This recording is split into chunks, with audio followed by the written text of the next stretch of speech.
ఎడ తీసుకొని రండి బయట కట్ట తీసుకుని బయట కట్ట పడండి లేక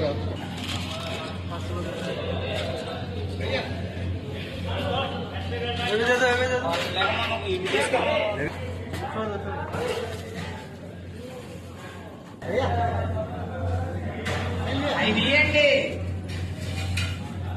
బయటికి